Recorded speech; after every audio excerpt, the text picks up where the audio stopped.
Good morning, fellas, and welcome back to Me Plays Games. My name is Matt, and for the most part, evolving your Pokemon is strictly a good thing. Why use a Wartortle when you can have a Blastoise? Fully evolving gives you better stats, access to more moves, and in some cases a better typing or ability. But that's not always the case. So today, let's take a look at some of the potential benefits of not evolving your Pokemon. First of all, a lot of unevolved Pokemon learn some moves sooner than their fully evolved counterparts. Let's say you're playing through Fire Red or Leaf Green, and you catch a Diglett before taking on Surge's Electric Gym. Eventually, you're going to want to teach it Earthquake, the strongest ground move in the game. You've got a couple options to get that move. You can either wait till the end of the game and get it as a prize from the final gym leader Giovanni, or you can learn it by level up. Normally, Diglett evolves into Dugtrio at level 26, but if you postpone its evolution, Diglett will learn Earthquake at level 41. For comparison, Dugtrio has to wait till level 51 to learn the move, which is a higher level than all of Giovanni's Pokemon. So chances are your Dugtrio won't even get the chance to learn Earthquake by level up, since you're gonna get the TM as soon as you win the gym battle. By staying unevolved for longer, you might get access to the moves you want sooner, which allows you to use them earlier in the game. Would I recommend using Diglett for 3/4 of the game? Absolutely not. It's got the worst HP stat in the entire series besides Shedinja, and its other defensive stats are horrible as well. This thing passes away from a light breeze, and its attack stat is bad as well, so using a Diglett on your team is probably a form of medieval torture. I did a solo run with Diglett a while back in Fire Red, and just about every attack did a ton of damage, even though I was overleveled the entire game. Heck, at one point I nearly two-shotted myself with confusion damage. Just use Dugtrio, man. But that idea holds for many other Pokemon as well. Glimmet learns moves like Power Gem, Acid Armor, and Sludge Wave a couple levels earlier than Glimmora, and Toedscool learns a whole bunch of moves earlier than Toedscruel would. So if you know what moves you want to use, you can compare the evolved and unevolved Pokemon's learn sets to see if you can get them sooner by holding off on evolving them. In a similar vein, I also wanted to highlight Stone evolutions. In a lot of cases, it might be beneficial to wait before evolving a Pokemon with a Stone. That's because Stone evolutions learn almost no new moves by level up. So if you want to teach them moves, you have to find either a TM or move tutor, or get a move reminder to reteach them something they forgot. A couple years ago, I played through Pokemon Heart Gold, and one of my team members was a Growlithe. This little fellow learns Flamethrower at level 34, but Arcanine never gets it via level up. So if I want to use a Flamethrower Arcanine, I'd either have to wait till Growlithe hit level 34, or find TM 35. But as it turns out, getting the TM isn't so easy. The two options were to wait till I have 8 gym badges and get it on Route 28 near the Pokemon League, or play Voltorb Flip for 1,000 years, till I have enough coins to buy it from the game corner. I decided to just wait for Growlithe to learn it naturally, but I had a Firestone in my back pocket, which I used as soon as it learned Flamethrower. And most other Stone Evolution's level up movesets are pretty barren as well, so depending on what game you're playing and what moves are available to you, it might be a good idea to use your Stone later on in your playthrough. Of course, Stone Evolutions retain access to other methods of learning moves. Nidoking gets most of its best moves exclusively via TM, so if you have a Nidorino and a Moonstone, you should get yourself a Nidoking right away. Then you can load its moveset with God, just about anything you want, really. Earthquake, Thunderbolt, Flamethrower, Sludge Bomb, Rock Slide, Ice Beam, Surf. You really can't go wrong with a Nidoking, especially because its physical and special attack stats are both pretty good. So it's situational, but sometimes Stone evolutions are better off evolving right away, and sometimes you're better off waiting to learn some level up moves first. Some Pokemon lose the ability to learn select moves when they evolve entirely. In Generation 9, Surskit can learn Sticky Web and Haze by level up, but its evolution Masquerain can't. That means if you want to use either of those moves on your Masquerain, you have to teach them as a Surskit, then evolve it. And there's a surprising amount of these in the game. Gulpin can learn Pain Split, but Swalot can't. Breloom can only learn Spore as a Shroomish, Mismagius can't learn Parasong unless it knew it as a Mischievous, and the list goes on. But one of the best reasons to not use fully evolved Pokemon is the held item Evialite, which was introduced in Generation 5. This item gives the holder a 50% boost in its defense and special defense, but only if it can evolve further. But that only applies to permanent evolutions. So Electrike can use Evialite, since it evolves into Manectric. But the item doesn't work on Manectric, because its Mega Evolution doesn't count. That makes Pokemon that aren't fully evolved pretty bulky, and sometimes they can take hits even better than their own evolutions. Evialite is a common item in the competitive Little Cup tier. In this format, you can only use level 5 unevolved Pokemon, so by definition they all have evolutions that allow Evialite to work. Crab Brawler is one of the best Pokemon in Little Cup right now, and Evialite is the item it most commonly uses. And it's a recommended item for plenty of other Pokemon in this format as well.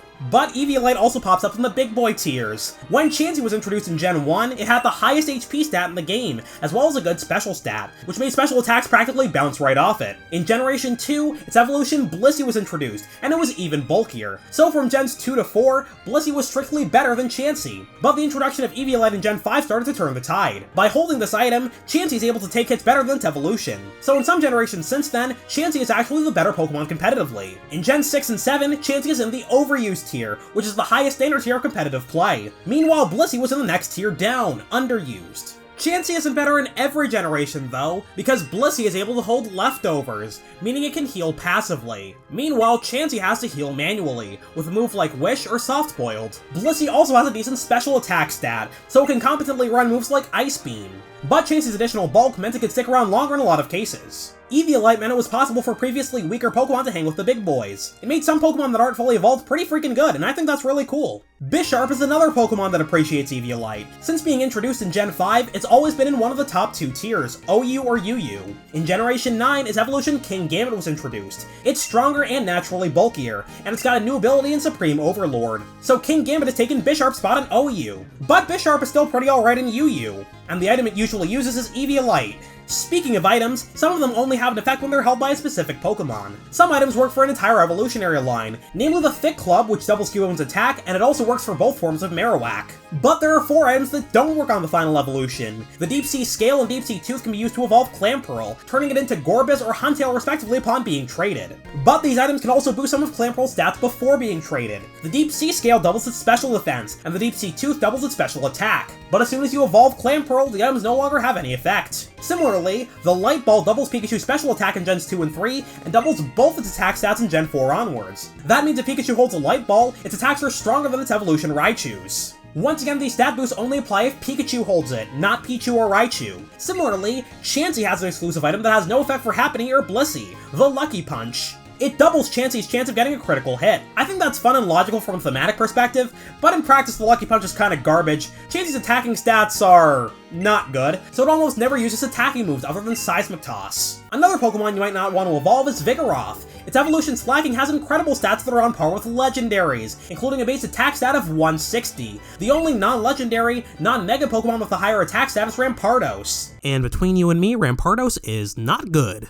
But that's besides the point. But in exchange, Slaking has one of the worst abilities in the game, Truant. It can only attack every other turn. That makes Slaking almost completely worthless, since you have to loaf around between every strong attack. Its pre-evolution Vigorth isn't the greatest Pokemon in the universe, but at least its abilities aren't actively detrimental. Its stats aren't great, but it can boost its defenses by holding an Evialite, and it can boost its attack with a move Bulk Up. If you're gonna use a Slaking on your team, you have to be really careful with it thanks to that horrible ability. But you could make some noise if you've got a Vigorth on your team. It's not that great a Pokemon, but I think it's more fun to use since it can actually move every turn. Another fully evolved Pokemon with a different ability than its pre-evolution is Honchkrow. It shares 2 of its 3 abilities with Murkrow, Insomnia and Super Luck, neither of which are particularly great. But Murkrow also gets the incredible ability Prankster, while Honchkrow gets Moxie. That's a good ability in its own right, but Murkrow was one of the most commonly used Pokemon in VGC when Scarlet and Violet came out, thanks in large part to having Prankster instead of Moxie. Prankster gives +1 priority to status moves, meaning Murkrow can use support moves like Haze, Tailwind, and Taunt before anybody else could act. Tailwind doubles your whole team's speed for 5 turns, which is quite a long time in doubles because games tend to be pretty short. And Taunt forces the target to only use attacking moves, which prevents other support Pokemon from doing their nonsense. But the most important move Murkrow has is Haze. One popular type of team in VGC, at least when the game came out, included Tatsugiri and Dondozo. If both Pokemon are on the same side of the field, Tatsugiri's ability Commander would activate. It jumps inside Dondozo's mouth, raising all of Dozo's stats by 2 stages. Tatsugiri is invincible inside Dondozo's mouth, but it also can't attack. So you effectively just have one really strong Pokemon on the field instead of 2 pretty good ones. And Dozo's signature move Order Up boosts its stats even further. Murkrow's Haze cancels all of that out, because it resets all stat changes on the field to 0. Haze is also nice because it resets your teammate's stat drops as well. If you've got a Hydreigon that used Draco Meteor, its special attack will be lowered by 2 stages, effectively halving the stat. But Murkrow can reset it back to normal, and potentially stop the opponent's Dondozo at the same time. Stat changes are all over the place in VGC, so being able to cancel them out is really valuable. And the fact that Murkrow has Prankster makes these tools that much more powerful. Another Pokemon that's not outclassed by its evolution is Porygon 2. It's got a solid base stat total of 515, and when it evolves into Porygon Z, it only gains 20 stat points, bumping its total up to 535. Porygon Z is significantly stronger and faster, but Porygon 2 is naturally bulkier, and that's before you slap an Evialite on it. That makes it incredibly difficult to knock out, and it also has damage boosting abilities if you want to use them. On the other hand, Porygon Z goes all in on offense, with a solid special attack stat of 135 and a respectable 90 speed. It also has access to boosting moves and items like Nasty Plot, Agility, Z Conversion in Gen 7, Life Orb, and Choice Scarf. So one Pokemon isn't strictly better than the other because they fill completely different roles, despite both of them being special attacking normal types. Porygon 2 will fit on some teams, and Porygon Z will fit on others, and I think that's really neat. Another Pokemon with a similar base stat total to its evolutions is Scyther. In fact, Scyther and its evolutions Scizor and Kleavor all have the exact same base stat total. They all have 500 stat points, but they're distributed differently. When Scyther evolves into Scizor, it loses 40 speed, but adds 20 attack and defense, and its flying type turns into Steel. Bug Steel is an infinitely better type combination than Bug Flying, because the former only has a single weakness. Meanwhile, its evolution Kleavor also loses some speed in favor of attack and defense, and it also gains a signature move, Stone Axe. It's a rock type attack that does damage, but it also sets up Stealth Rocks on the opponent's side of the field. Stealth Rocks are really valuable, so being able to set them up and attack at the same time is incredible. On top of that, Stone Axe is boosted by Kleavor's ability Sharpness, effectively making it 97.5 power. But it's not all bad for Scyther. Bug Flying is a horrible type combination, but it has some other things going for it. Since Scyther is faster than its evolutions, it has potential to be a setup sweeper, using Swords Dance to boost its attack. It's not as good as its evolutions, but it's not all that bad either thanks to its high stats. Well, that'll do it for this video. 99% of the time, you're better off using fully evolved Pokemon, but that's not always the case. Leave a comment and let me know what you thought of this video. I'll see you all next time. Good night, fellas. Sleep well.